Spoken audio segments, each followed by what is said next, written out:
So how does the Magna Carta protect us with what's happening? Well, it gives us a lawful, peaceful remedy. Article 61 is the security clause.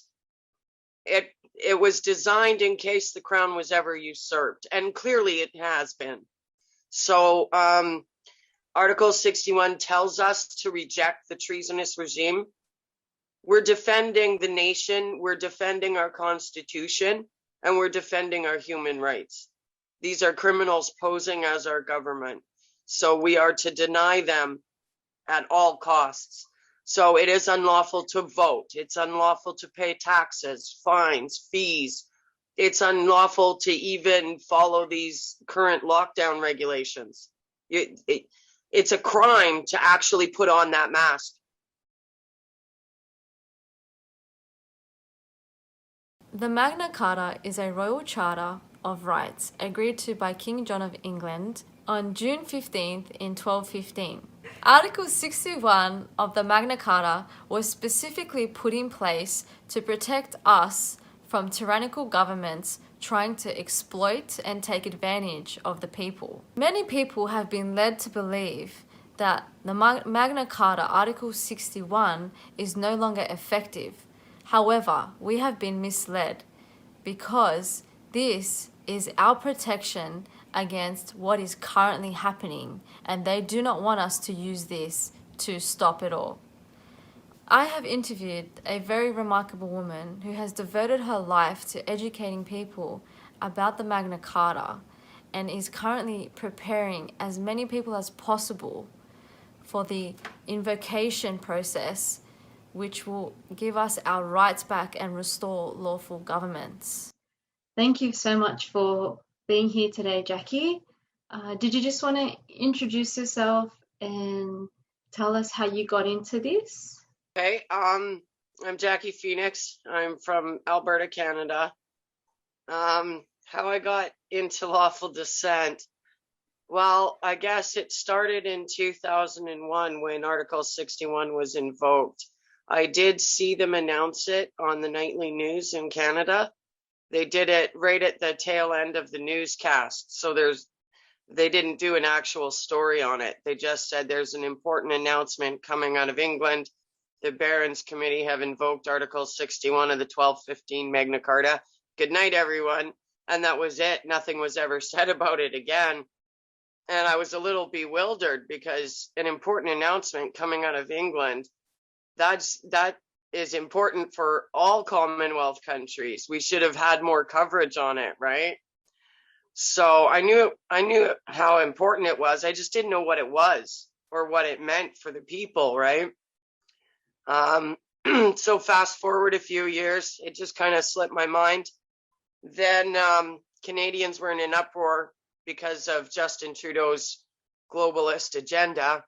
And I started getting involved with protests and things like that. That's when I came across a video on Facebook. A gentleman was getting rid of a solicitor that was at his door for council tax by stating that he was standing under Article 61 of the 1215 Magna Carta. And a little light bulb just went off. I remember those words. So I followed the video back to where it was posted, and that's how I found Practical Lawful Dissent and David Robinson. So I started trying to bring the message to Canadians, and I was actually attracting attention from other Commonwealth countries. So David started training me for international redress. Yeah, wow. And so David Robinson is the one who actually started Practical Lawful Dissent. Yes. Yeah. And he trained you and taught you everything, and now you're following his footsteps, I suppose. Yes. Yeah. What happened to David? He passed away in November, natural causes. So why was the Article 61 of the Magna Carta invoked, and who invoked it? The Barons Committee invoked Article 61 because they looked at the Treaty of Nice and seen that it was a treasonous document.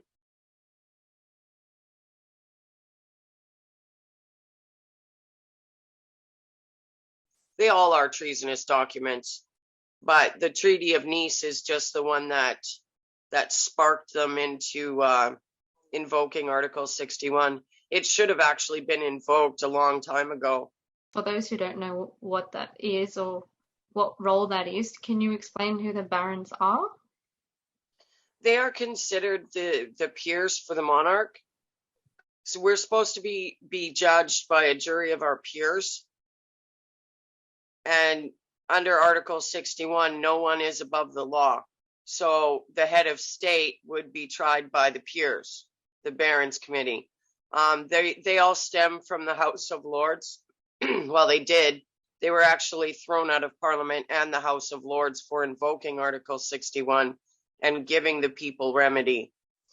But it's their job to oversee what the monarch is doing. And when the head of state is in violation of their coronation oath, it is their duty to invoke the security clause. When they invoked the security clause, well, did it have to pass through the Queen at all? Or how does it work? Yes, it has to follow constitutional protocols. So they petitioned the head of state to deny royal assent to the Treaty of Nice, which she didn't because she's been granting automatic royal assent since the 60s. That's why they're just throwing legislation at us left, right, and center, because everything's been passed since the 60s. So they had to petition the Queen. They gave her 40 days. She replied to them on the 39th day, stating that she didn't have the authority to withhold royal assent on the Treaty of Nice, which is an admission that the crown has been usurped. Because the whole role of the head of state is to protect the people's sovereignty and uphold our common law justice system, our court de jure, and that hasn't been done. Yeah, I know that they've taken the power away from the jury to regulate laws, especially when they breach human rights, and that is not a democracy. It's no one's regulating or controlling the government. It's like they're just sort of running the show now without that jury having those powers, right? Yeah. It's all about the jury nullification process. And so the reason why not many people know about this is because they hardly gave it any exposure. No, they've been trying to hide it from the people. Yeah.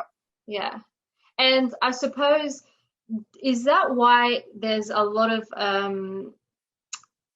people saying that the Magna Carta doesn't stand today and that it was signed under duress? What do you have to say about people who say this? Well, if they want to deny their own protection, then they're pretty foolish. I'll just say that to begin with. All peace treaties are signed under some form of duress, and that's what Magna Carta is. It's a peace treaty. King John was going to lose his throne regardless, so you can't really say he was under duress. He got on a horseback and rode out into a middle of an open field to meet the barons to seal Magna Carta. Does that sound like the actions of someone who's in fear of their life? It's absolutely ludicrous. I've heard that King Henry reissued the Magna Carta in 1216. Sorry. Again, that was all done treasonously. For starters, the head of state is supposed to be elected by the people. This bloodline lineage fraud is one of the biggest lies on humanity. It's a job. So King Henry was a 9-year-old child with the most important job on the planet. Again, it's ludicrous. Like I say to people, if you have a family member that needs life-saving surgery, are you going to find a qualified surgeon that specializes in that? Or are you going to go down to the pub and grab Joe because his grandfather was a surgeon?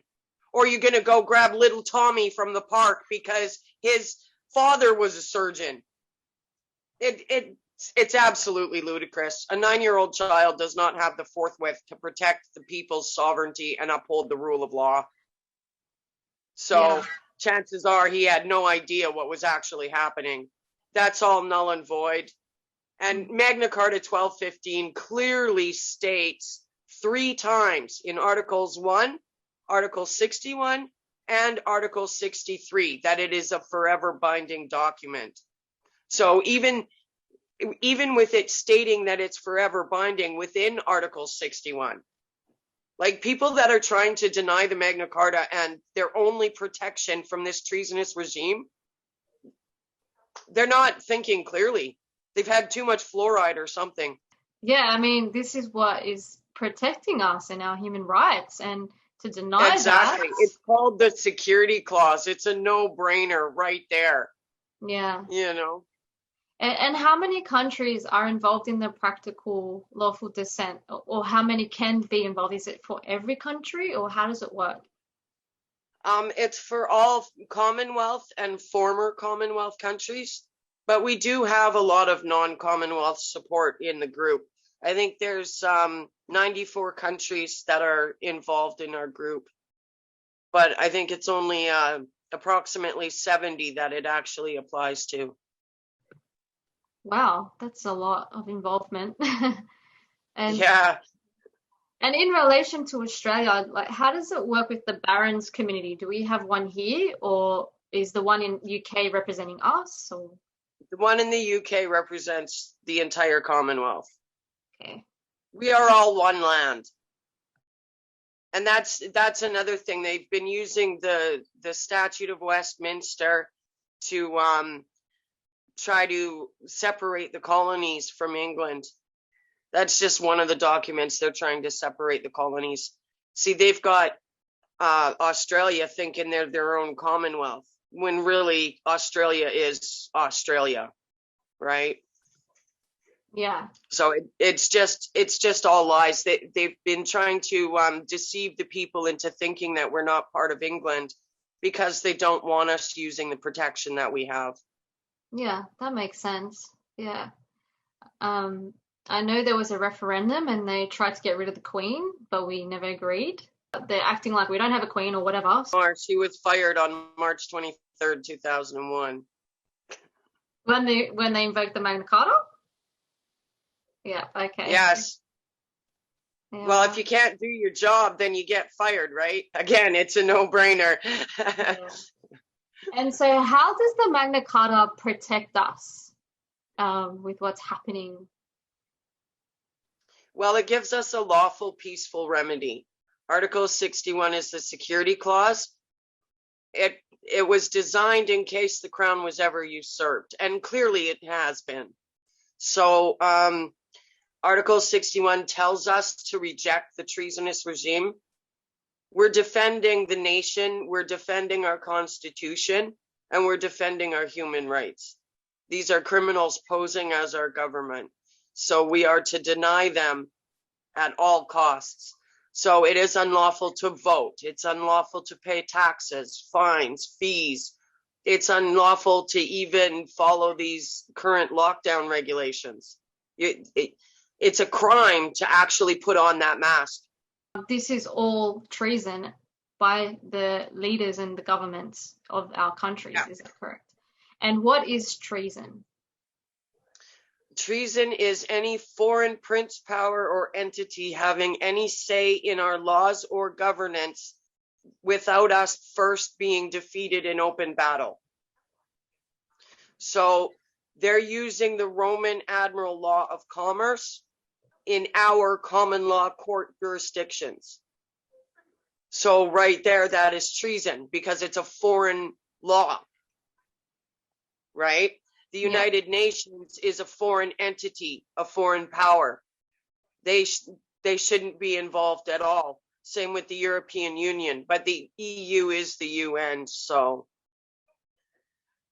just the fact that we're dealing with foreign powers like that is high treason right there.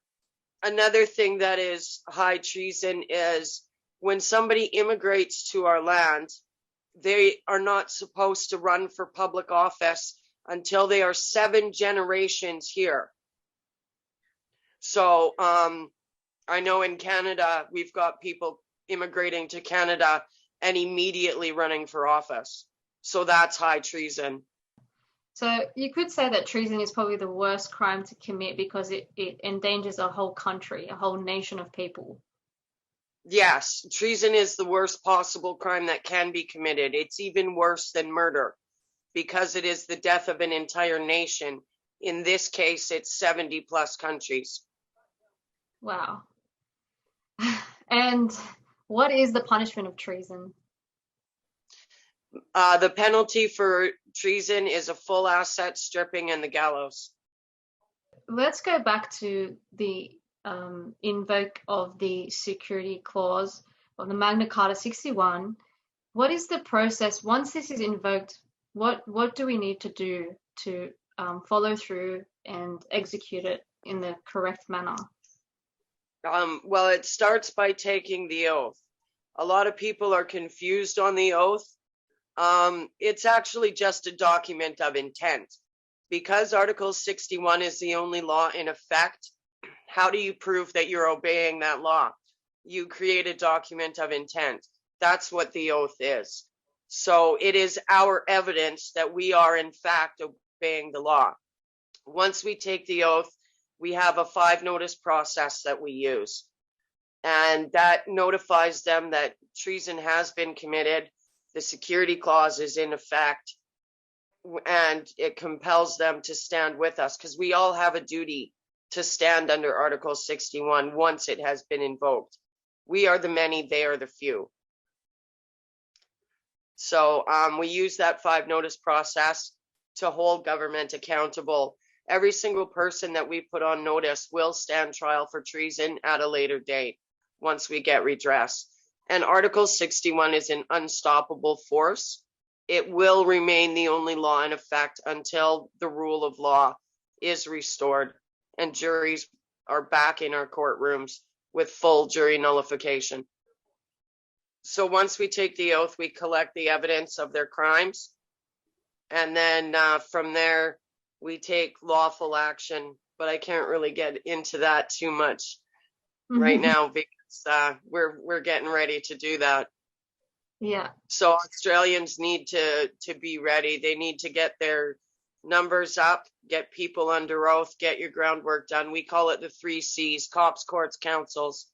They all need to be put on notice. From there, you can put any politician on notice, MPs, government whips, anyone in the judiciary, ready for the call to action because it's coming very soon.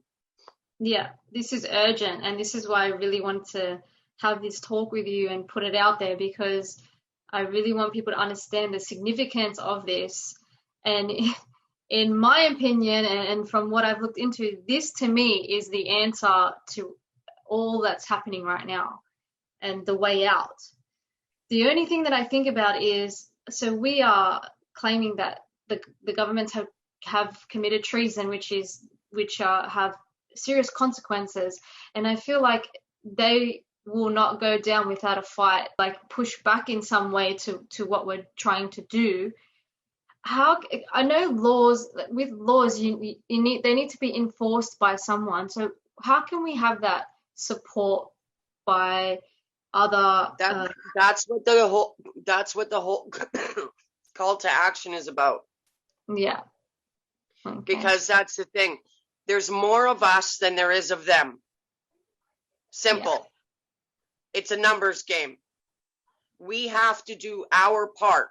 Article 61 is an instruction manual. It was written in 1215. It is the security clause, and it is forever binding. They had to write it like an instruction manual so that future generations like us would know what to do. Mm-hmm. So it all starts with taking that oath and collecting the evidence, and then be ready for the call to action. And the call to action is very simple, it's very lawful, and it's very peaceful. The simplicity of it all is what's beautiful, right? So I can't really get into too much about the call to action on here, but yeah, get involved. We've got Australian admins that are more than happy to help prepare people and get them ready for what needs to be done. But it's got to be coordinated, it's got to be unified, and it's got to be all of us. So that's the thing. Because it applies to 70 countries, we need to unite together. We are all one land. We have to unite as one land. So Australia needs to do this with the UK, as well as Canada, New Zealand. All the Commonwealth countries need to get involved and work together on this. I know in the past with the First Nations people and the Indigenous, they've had really bad experiences, and they obviously have some issues around trusting. What does a Magna Carta mean for them? Like, where do they fit in with the Magna Carta? They're all part of it, I'm assuming, as well. Yes, they're protected by it too.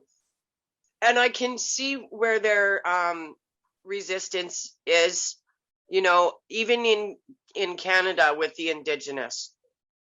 The Canadians, they have a hatred for the monarchy and the United Kingdom because in 1963, Elizabeth and Philip came to Canada and they took 10 Native children from a residential school, and those children were never seen again.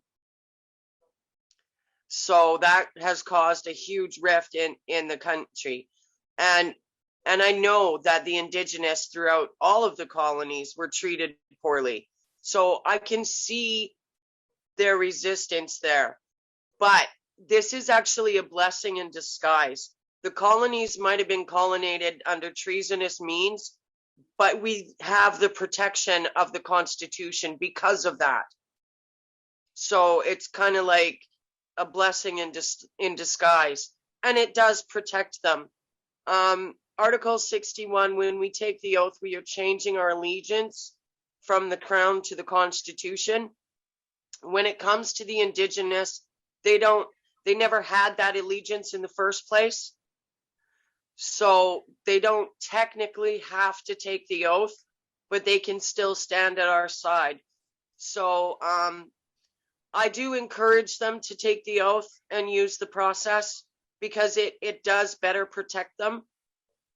And it shows unity of the people itself, right? And that's the thing. It's us versus them. The government has declared war on its people. Treason is a war crime. So they have declared war on the people. Article 61 is our sword and our shield in this war. And yes, they need to stand, the Indigenous need to stand with the rest of the people on this one. We are all protected by the Magna Carta. We need to unify. The only two things that the government fears is Article 61 and unity of the people. We need to do both. So how many people need to be involved? As many as humanly possible. Yeah. Everybody should be under oath. Once we do the call to action, people are going to wake up real quickly because they're going to see actual things happening. So, yeah. But they need to be involved sooner than that, because the more of an impact we can make on the day of redress, the better. Yeah. And this is what I often think and say is, you can go to protests, you can, try and get control of your fictitious entity or legal fiction and get yourself out of the system. But this is a collaborative thing. And this is more powerful than anything. And if we have unity and everyone following this process and on board with this is the answer, and this will stop to where we are currently heading, to a tyrannical government. And protests don't do anything. They don't do anything. They just get ignored. They don't care. People are protesting on a Saturday when nobody's even in the building. So you're standing there chanting in an empty building. What good is that going to do? You know what I mean? Yeah. And those who want to get themselves out of this system by claiming their legal fiction, Okay, well, that's fine and dandy for you, but what about the rest of us? It's a form of aiding and abetting, because you're saying you can't do this to me, but it's okay to do it to my neighbor. Yeah. It doesn't stop anything. Yeah. You're allowing it to happen. Yeah, exactly. And that's where I'm at right now is, I can go through all these processes and take myself out, but what about my fellow people, my family, my friends, everyone else? They're going to be stuck in that. So they don't know what to do. They don't know how to deal with it. So I've made that conscious. This is why this really appeals to me and resonates with me so much, because it's a unity thing. And that's what we need, and that is the most powerful. Simple too. It's so simple. Yeah, and we need that reset, that clean out, and to just start again with integrity and ethics. And it's an amazing time to be alive, as stressful as it is, but it's also beautiful, because we're seeing people unite, and this is a revolution and we're living it. So we're definitely making history on this one. Yeah, for sure. And I did see David Robinson's video of when he took over the building. It was sort of like he was kind of testing and to prove that it was so easy and possible. And they ended up taking over for a few hours, and then the police came and like, well, you're not doing anything wrong, and they left them there. And then they ended up leaving after a few hours. So the reason they surrendered the building was because one building is not going to be enough to restore the rule of law throughout the entire Commonwealth. And David seized it on a spur of the moment, so he didn't have provisions or things like that for a long-term stay, right? Yeah. So, yeah. But they could have taken the keys off of the caretaker, but they chose not to. Yeah. And I've seen that you've been attacked by the fake news. I know. Isn't it nice that the regime gives me free publicity? I know, right? I always say the ones who get attacked, it's validating that what they're saying is it's dangerous to the agenda. So it's like I'm gonna go for that person. They're on the right track here. Oh, I know the first mainstream media article in Canada where the judge attacked me in the National Post. That first article got me a Supreme Court judge from Australia. Wow. We've got the silent majority. The Supreme Court judge from Australia read that article and he was like, yeah. Nice. They shot themselves in the foot there, I guess. Hey. Yeah. But we've got the silent majority. We've got members of all levels of government and the judiciary and law enforcement that are standing with the people. They don't usually comment in the group and stuff like that. They're pretty silent. That's why we call them the silent majority. But they're waiting for their day when they can safely stand with the people. I hear from the silent majority more than anybody else does, because they ask me questions and things like that. They contact me directly. About a week before David passed, he did a post in the group about the boys and girls in blue being traitors. And it caused me a nightmare for 4 days. My phone was constantly going off from cops throughout the Commonwealth. I'm not a traitor. I'm not a traitor. So, wow. Yeah. That's so reassuring. And it just gives me a lot of faith. But I do believe that there are a lot out there aware of what's going on. They're just waiting for the right time. Yeah. And that's the thing. Those that work within the system, they know that the system is corrupt, but they don't know what to do about it. These are people that are just trying to feed their families. They ended up taking a job that they probably shouldn't have, but what are you going to do about it? Yeah. So this is a good way for them to be able to stand with the people. Yeah. And what do you think of common law sheriffs? Like, I wouldn't mind being one, but is it possible? Or? Well, hopefully we're not going to need them, because hopefully the police will get off their asses and do their jobs. Yeah. You know, like, and we've got campaigns for the police too. We've got posters that we've been putting up lobbying the police, because we do need them to do their jobs. Yeah. I'm not sure if you heard here, but there was a group, Cops for COVID Truth, and a lot of cops signed up to this because they saw the absolute hypocrisy in all of it all, and the corruption. And so Yeah. that was really positive. So if people in Australia want to start this process and swear the oath and send their notices, where can they go, and what is there? Who are the people that help out with this, or is there anyone that's doing what you're doing here? Yes, we've got a Facebook group set up for Australians, Practical Lawful Dissent International Australia. You can go to the international group too, Practical Lawful Dissent International. So either one will happily assist. And we've also got one set up for New Zealand as well.